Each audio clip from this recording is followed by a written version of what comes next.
the RSNA, this is the Radiology Artificial Intelligence Podcast. My name is Paul Yi, and I'm a radiologist at the University of Maryland and co-host of the podcast. And my name is Ali Tejani, and I'm a radiology resident at the University of Texas Southwestern Medical Center and co-host of the podcast. Each month, we dive into the hottest topics in radiology AI and talk with leading experts, thought leaders, and movers and shakers in the field.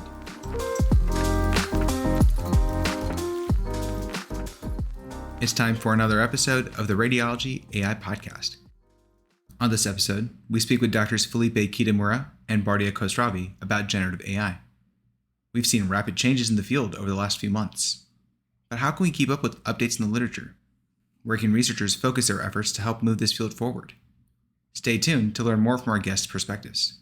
Felipe is a neuroradiologist, director of applied innovation in artificial intelligence at DASA, and affiliated professor of radiology at Universidad Federal de Sao Paulo. He's interested in leveraging the latest technological advancements to improve patient care. Bardia Khosravi is a medical doctor and currently a postdoctoral fellow at the Department of Radiology at the Mayo Clinic. He's also an incoming member of the Radiology Artificial Intelligence Training Editorial Board. His research focuses on generative AI and its applications in medical imaging.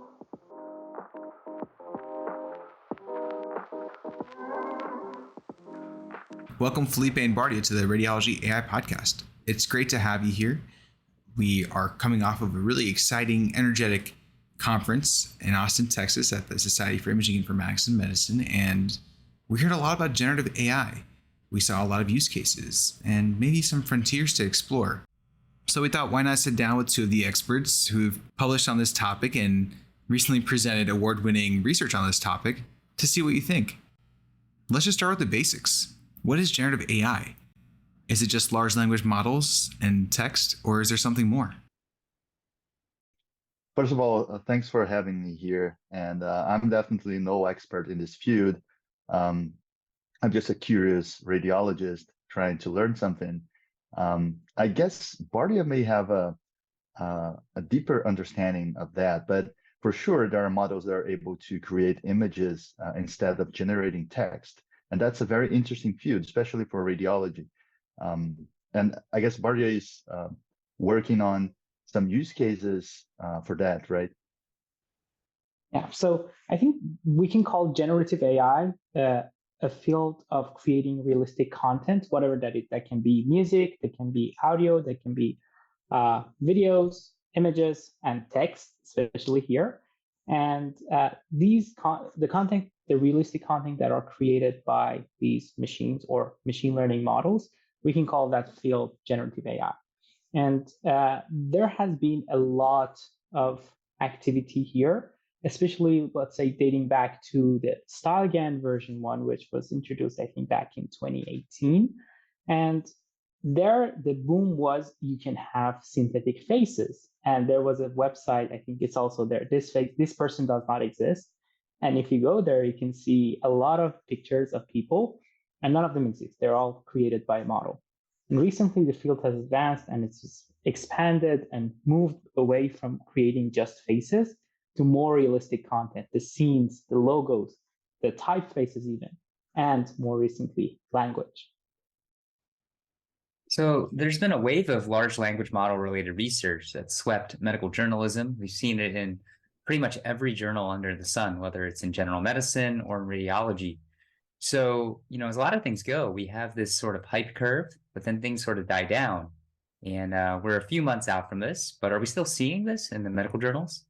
My short answer is yes, for sure. I've been reviewing some papers for some radiology journals, and we have a lot of submissions in that topic. And I think that's quite exciting to see how people are creating new use cases and also trying to validate this model and vet them so we can use them safely in radiology. So my answer to that is for sure. I'm not sure if Bardia has a different view in that question. There's always, every day, you see a lot of papers coming out, especially in medicine and also in non-medical journals. So, for example, every day a model is being released by open source community And there are many techniques that they use to make their models better to compete with proprietary models like ChatGPT, GPT-4, Bard, etc.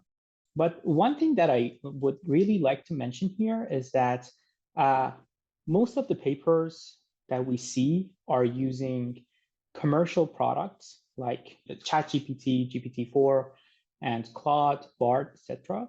And there is a, let's say, lack of research or study on open source models, those that you can be run on local infrastructure on premise to, let's say, extract data or make things easier for radiologists or whatever the target population is. I think one reason for that would be, let's say, the commercial models are better in terms of they're more aligned. You ask them a really good question and they give you a really good answer. But this might not be the case with open source models. But I think the field has to, let's say, explore these options to see, okay, if I want to use an open source model, what will be the cost? What would be the effort that I have to put in to align that to the request that I want to do or the task that I want to do? So I think these things are, some of it is due to the hype, some of it is due to the challenges of, let's say, for now, open source models. That's really interesting. And, I draw a couple parallels from, oh my gosh, I can't believe I'm saying old models, but transformer-based models like BERT and Roberta and DBERTA, and ones that were just rising to the top of all this research in late 2022. But one of the trends that we noticed back then even, right, were that these large commercial groups with the power, time, resources, financial support to computational power helped establish these foundation models. Is that a similar trend that you're noticing? And I ask this because I see many of these updates, some that you mentioned, Bardia, come from the industry. Many of the news articles that we see mention some commercial product. And so in this context, what's the role of academic medicine? Well, I think the main role that we can play as a research collaborative around the world is just validation and safety checking. There are a lot of papers. Is ChatGPT recommendation safe for public to use for, let's say, medical advice routinely? Is that safe or not? That's something that should be studied by experts of the field. And because of the knowledge gap that exists in healthcare, I think the academic institutions are the best place to study that and also come up with policies or policy suggestions that can help the future of generative AI. And for now, we're mostly, I think, talking about large language models in a way that they can be developed safely and deployed correctly. I think that's totally fair. And, speaking of just rapid development, we were just talking about how their papers are published just today, right? And anybody making slides on this topic or presenting on this topic, one of the comments I've heard is, we had to change our slides before this session to reflect the latest content. And that's wild to me. Felipe, you and I have talked about, keeping up with the literature, but how do you keep up with updates in the literature? Is there any recommendation or any quick process that you found helps well with this task? Well, I'm glad you asked that question, Ali. You're absolutely right. Keeping up with the increasing stream of scientific literature can often feel like a Herculean task, especially when balancing multiple responsibilities, right? To start, I usually depend heavily on journal alerts that are tailored to my specific areas of interest. And I think this narrows down the vast universe of information to a more manageable scope of papers that are relevant to my work. Also, I'm part of some academic forums and online communities that focus on AI in healthcare. I think these platforms offer a wealth of viewpoints from fellow professionals that can spark fresh insights. This is an exciting way of learning because it's not just about absorbing new information, but also about engaging in intellectual exchanges with peers. I must admit that finding the right balance between staying updated and managing my various commitments can be quite the challenge. You're spot on. There's a new paper out nearly every day, and it's simply not feasible to read them all while also keeping up with projects, exercise, and of course, my little bundle joy, Julia. What I found to work best for me is carving out dedicated, like deep reading slots each week. That's not always easy, and sometimes these slots get rescheduled, and in some cases overtaken by a particular playful baby Julia. I firmly believe that in our fast-paced professional lives, it's vital to prioritize some time for thoughtful and concentrated reading. It's a bit like standing in the eye of a hurricane. Around you, there's a whirlwind of new information being generated every day, but you must find a calm center to make sense of it all. This is an ongoing process, and I wouldn't claim that I have perfected it. It's a challenge, but also a privilege to be part of such a rapidly advancing field. So this might be a little bit maybe controversial, but I actually found Twitter to be quite helpful for keeping up with the literature. I don't know if you guys turn to that. Maybe it's a little bit of a superficial look at it, but I No, don't know, for maybe sure. If you find the right people to follow on Twitter, then you find the right content, I guess. That's at least been very helpful for me. You find those people that have the same interests and have more time to read, and then they will share at least the links to those papers, and you can find them, see them, and if you're interested, you can read deeper. Totally.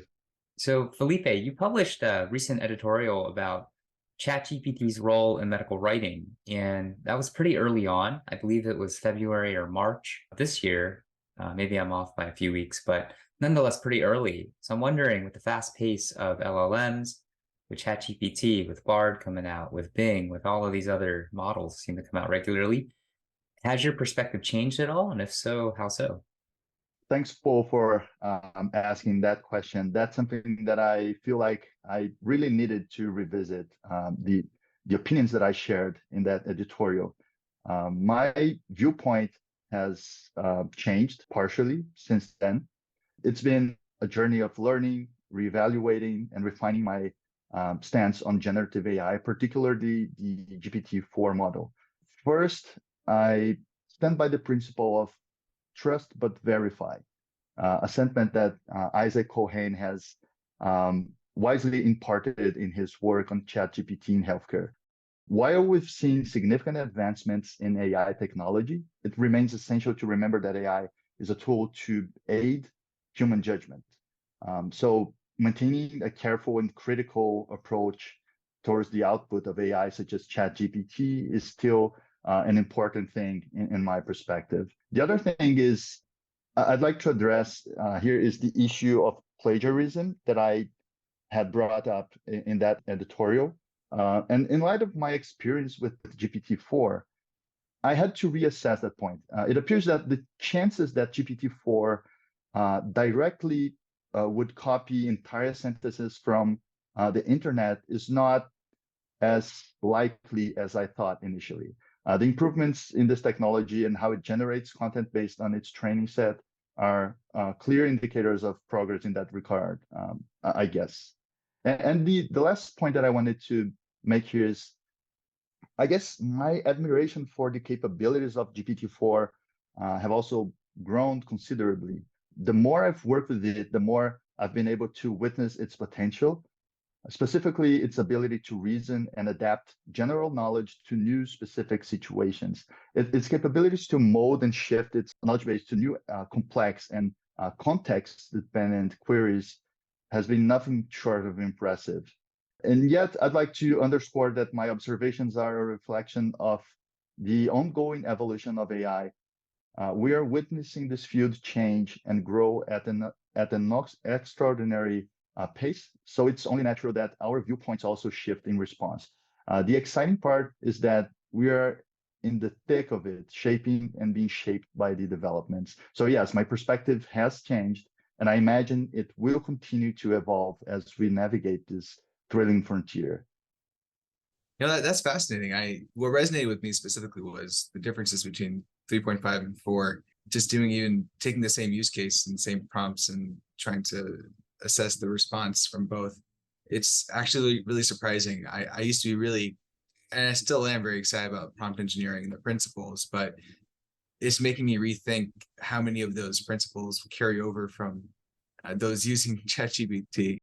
or GPT 3.5 with the current OpenAI model versus GPT 4.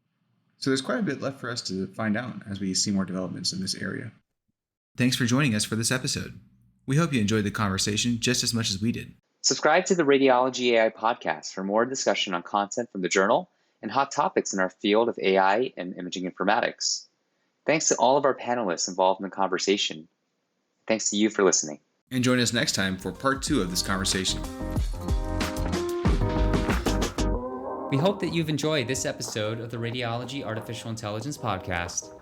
Shout out to Uriah Shemchisen for our podcast music and to the RSNA podcast staff. Email us at podcasts@rsna.org anytime with questions, feedback, or suggestions.